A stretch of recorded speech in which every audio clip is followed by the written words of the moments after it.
First thing I'm going to address is how does NeurOptimal work and how does it differ from the other neurofeedback systems? So, all neurofeedback technology started and progressed alongside the capability of personal computer speeds. So, when neurofeedback was first being explored as a technology, it was really dependent upon the speed of personal computers because you're talking about mirroring the brain's communication, and the brain operates at the speed of microseconds. So neurofeedback is a process, and lots of technology call themselves neurofeedback, but they're not really technically neurofeedback. So let me just start by saying neurofeedback is when you have some sensors that pick up the EEG or brainwave activity, and somehow that information is used to then give feedback to the individual that's utilized to optimize performance, whether that's brain performance or breathing rate or symptoms of mental health issues. So usually it's EEG sensors that are on the sides of the head, and they're taking that information to software that changes that voltage, because the brain communicates two ways, through electricity and through chemicals. So we're using that electrical communication of the brain to gather data that we can then utilize to optimize our performance. So what happens with neurofeedback is that data is collected.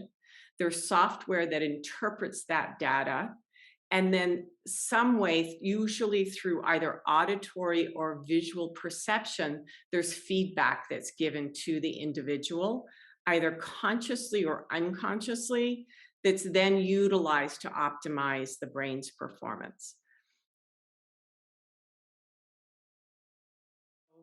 Back in the beginning, computers didn't operate at the speed of the human brain. So you had to externalize some of the functioning in order to be able to create this dynamic of feedback that I mentioned. So that's when you got the introduction of a brain map. So the brain map, a QEEG as it's sometimes called, is a way to create information about what might not be performing optimally in the individual. So a brain map will measure blood flow. It'll measure the ability of certain areas of the brain to utilize energy versus other areas. And that data is then used by a trainer to then set protocols, and the protocols are the way we're going to give feedback to that brain so that it shifts from what we see as maladaptive to what we think of as adaptive. There are different clusters of brainwave frequencies that we understand are essential for certain brain functioning. So delta, for example, is associated with sleep. So you want higher delta when it's nighttime. And so when you have that QEEG or brain mapping, and for some systems, they would just use a diagnosis. So the diagnosis might be insomnia, might be anxiety, and then they would know, okay, we know roughly what brain waves are not functioning optimally. The trainer would then set protocols to give the brain a reward system, or to entrain and migrate the brain out of certain brainwave frequencies and into the adaptive ones. Those types of neurofeedback systems are called linear or classical or protocol neurofeedback. They're the first generation of neurofeedback. And so getting that opportunity to give feedback to the brain required the externalizing of certain functions. So the brain mapping, what is the brain doing that's maladaptive? the part of the system that says, okay, I know what kind of reward system to give in order to get that brain from being maladaptive to adaptive. Those two functions are external in protocol systems. So when you're doing protocol neurofeedback, yes, you need a brain map or a diagnosis, and you also need an expert trainer. Because one of the things is that we don't necessarily just have one issue. There are people who have post-traumatic stress disorder, which includes anxiety and depression, or people have ADHD, but they also might have anxiety, or they might have some PTSD. So one of the challenges of protocol neurofeedback, which is linear, right? You're going to work on in training and migrating the brainwave out of one particular pattern and into another one at a time. So you have to decide, which am I going to do first? Am I going to set protocols to help the person to come out of that hyper arousal of the fight flight response, which is, what we call anxiety? Or am I going to start with working on helping that brain come out of the hypo arousal, which is the depressive response? And so that expert trainer is really important when you're doing protocol neurofeedback. Dr. Brown, who designed the NeurOptimal system, which is the system that I use, he started out in protocol neurofeedback, but he could see that there was going to be a point when personal computers were going to operate at the speed of the human brain. And at that point, you could actually take those two functions that you've externalized and make them part of the system itself. So what does that mean? It means that the brain mapping, what is the brain doing that's maladaptive? That information gathering can happen in real time because computers are at the speed of the human brain now. So you could give that real-time feedback about what is maladaptive moment by moment to that human brain. Now that's an advantage for two reasons. One is that it would be the most up-to-date information, and two, it addresses that other problem I just mentioned, which is we have multiple issues that are symptomatic arising continuously. So it's not a linear system. The brain is nonlinear. So that means you can have, the maladaptive patterning of anxiety arising and then the depressive patterning arising. And so for the brain to be able to address that simultaneously is very advantageous. With NeurOptimal, those two functions, so the brain mapping function is in real time, it's integrated into the software, and then who is the expert who's going to decide what needs to change and improve functioning, that has also been internalized. And now it is the individual's own brain that is going to decide what needs to change. So how NeurOptimal differs from the protocol systems is that the way the software is designed is that it gives the brain feedback through auditory feedback, because that's the sense perception we use the most to orient ourselves to changes in the environment, because we can listen even when we're asleep. With the NeurOptimal system, whenever there is a change happening, the brain is about to perform a function. In that millisecond, it interrupts music. And why that is significant is because that cues the automatic functioning brain to pay attention to what it's about to do. So let me just pause here for a second to talk about mental health symptoms.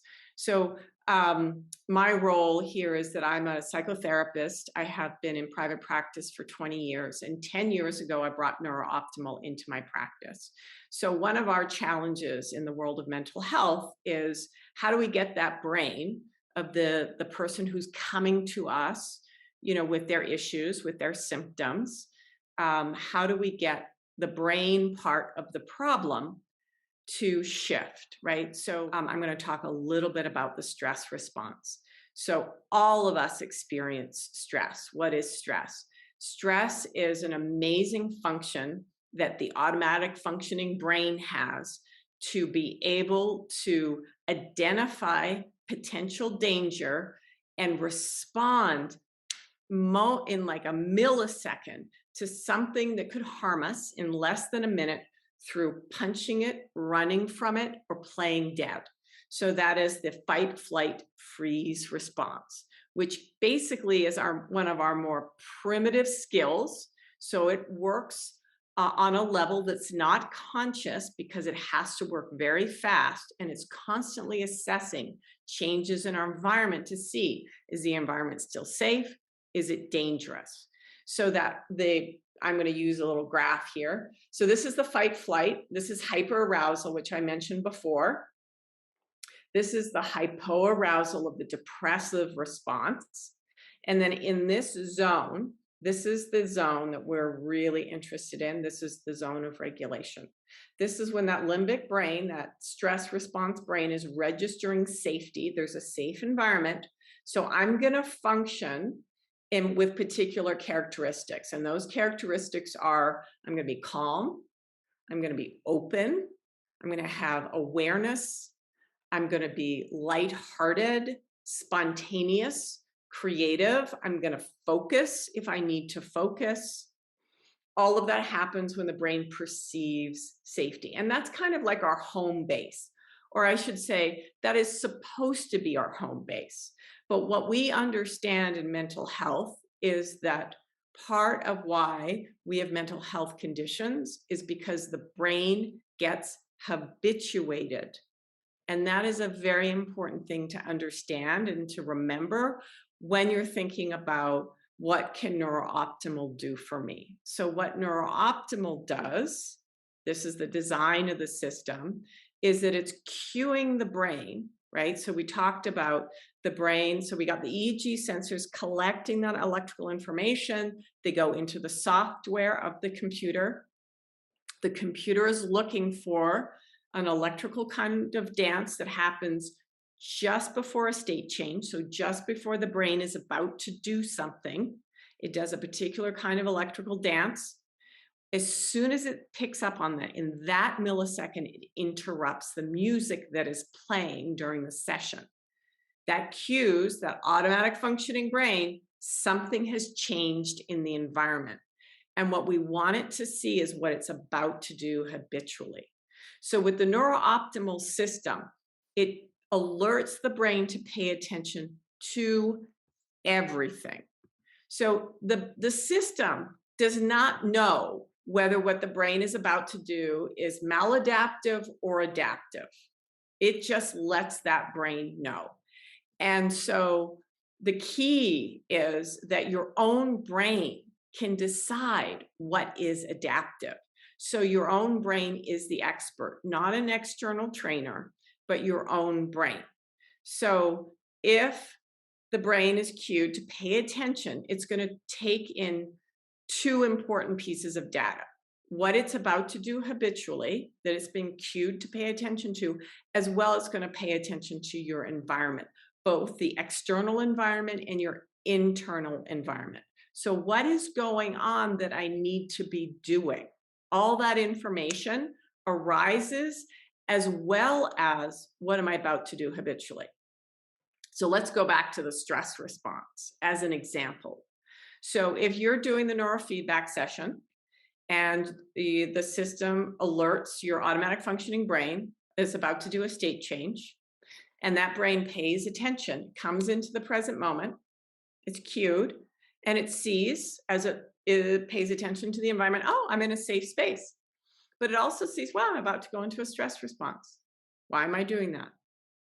There's no danger here. So that brain, because the brain is designed to use energy efficiently and make effective decisions, the stress response requires a lot of energy.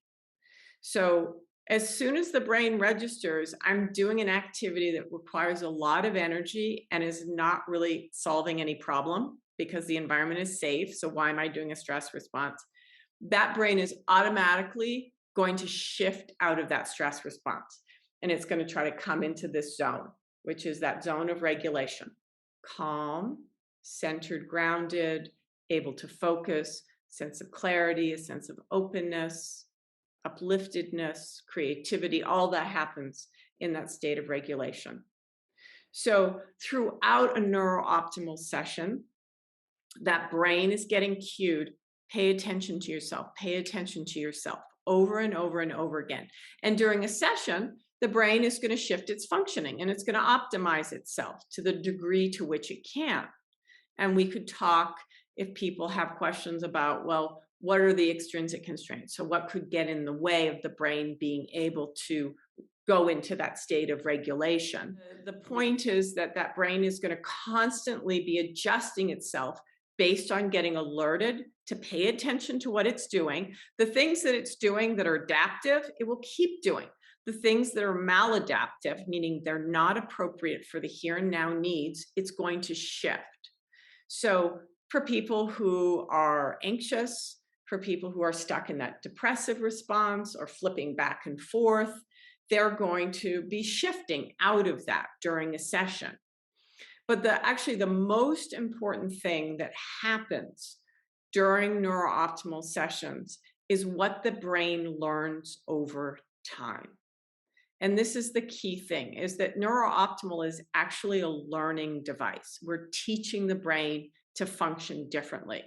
And specifically, we're teaching the brain to recognize that being habitual is less effective and efficient than coming into the present moment and taking a snapshot of current needs, both externally and internal needs, and then making a decision.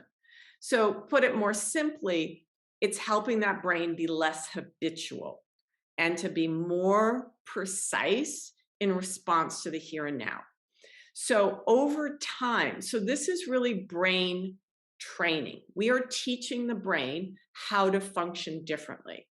And because the brain gets the feedback when it's cued over and over again to pay attention, it gets the feedback, wow, I'm making better decisions. I'm using my energy more efficiently. I'm making more effective decisions. Gosh, I'm going to keep doing this even when I'm not hooked up to the system. And that's the real learning that takes place for that brain. And that's also when we start to see people really calming down out of that fight, flight, anxious response and coming up, cheering up out of that depressive response, being more engaged, feeling lighter, feeling a little more carefree, even though there's no reason to. Life isn't actually any better, but somehow I feel it's like a little more workable. Those shifts start to happen when the brain has really learning to do this practice regularly, even when it's not hooked up to the system.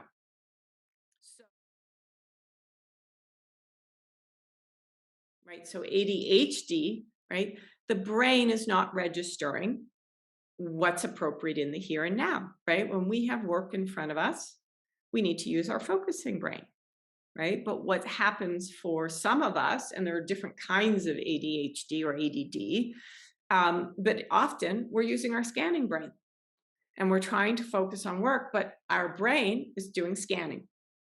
And so it's very hard. So what happens for that brain during the training is that brain is alerted, pay attention, pay attention. And so over time, it recognizes, oh, I pay attention to what my environmental needs are, then I'm going to make good decisions, right? So if that brain has homework in front of it and it's learning to pay attention, right? It's like, oh, I got work in front of me. I'm using my scanning brain. Why am I using my scanning brain? I need my focusing brain waves, right? So that brain is going to start to use its focusing brain waves. So comments that parents will make when they're training to support their kids who have ADD or ADHD symptoms is they start to report things like, Sheila was able to focus on her math homework. It takes us 20 minutes of her jumping up and down and doing this, and doing that. And then all of a sudden, She started to be much more able to focus and actually do the task and not resist doing the task. So that's the kind of shifting that we would expect to see. One of the things that I try to educate people about is to get out of the idea of thinking that there is one thing that is going to cure mental illness. Because that's, in my experience, 20 years as a psychotherapist, it's that's not the case. So we need to think in a holistic way about how do we support this individual. They may have a formal diagnosis, and certainly there are conditions like schizophrenia and bipolar where medication is essential as part of the program. But I really want people to think about what are all of the ways that we support optimal brain functioning.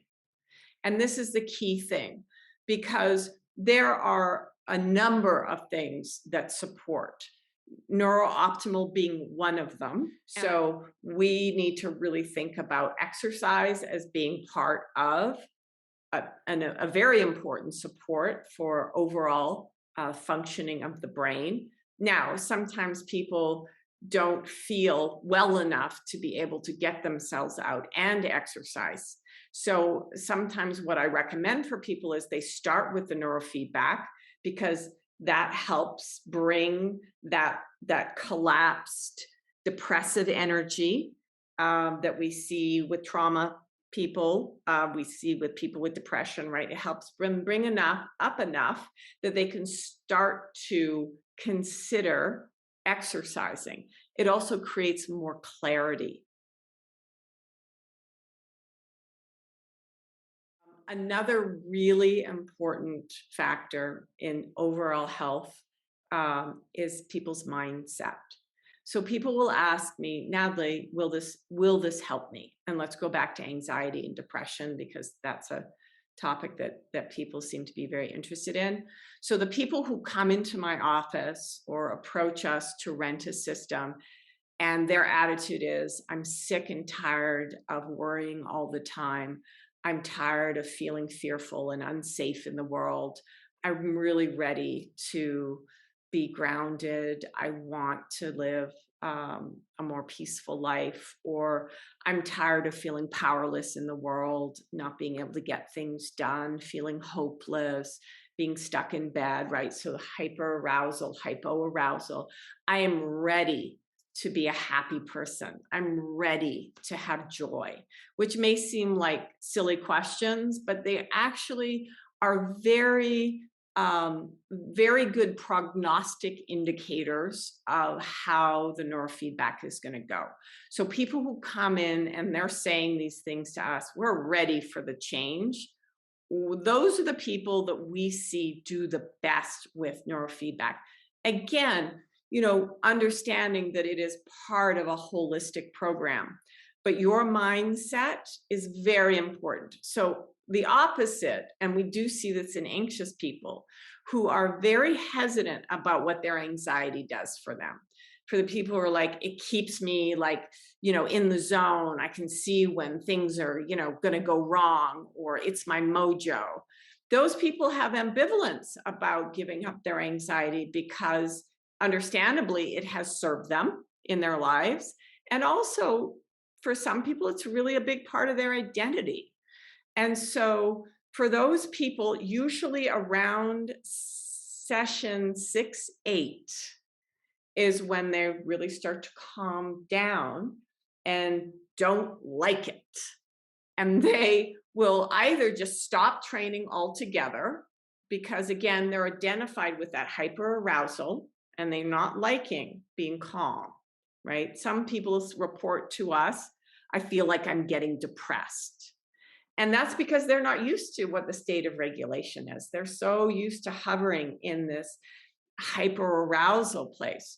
But the people who are open to some education, some psychoeducation around what is actually happening, and that it's not a bad thing. And we promise you're going to be able to make really good decisions, and you're going to be motivated in your life, and bad things aren't going to happen, if you let go of that hypervigilance. Those people will then tend to keep training.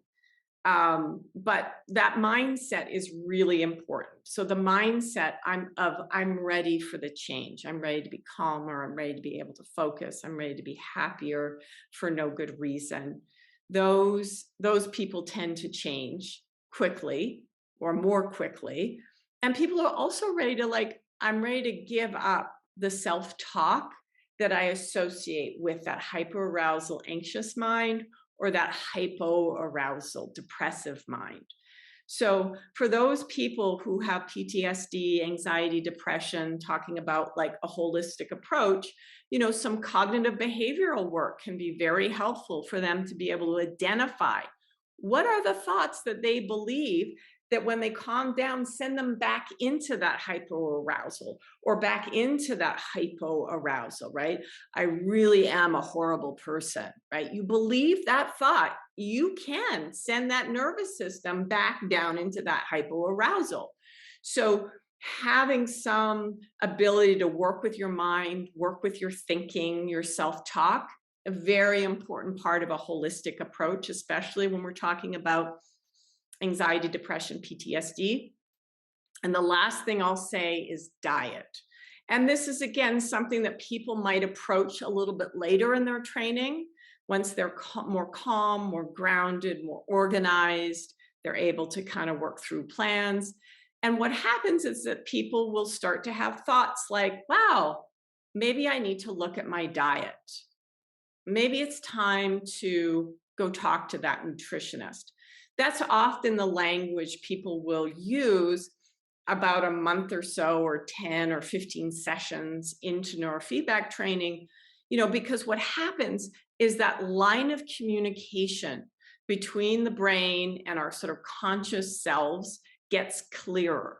So what happens is what's missing in a holistic approach to all the supports that help the brain function at its best, that communication starts to become clearer. So people will say things to me like, Natalie, I finally decided to go back to the gym. Or, yeah, I realize my diet kind of sucks and I eat way too much sugar. I think I'm ready to look at that. Another thing people will say is, wow, I realize I have some pretty anxious people in my life. And when I spend time with them, I just get all jangled up. I think I need to really look at my relationships and who I'm hanging out with. So that line of communication improves. And so we can hear what the brain asks for in addition or as additional support. Of course, if you have questions, please feel free to reach out to us. We love an educated audience. So thank you very much, and have a good evening.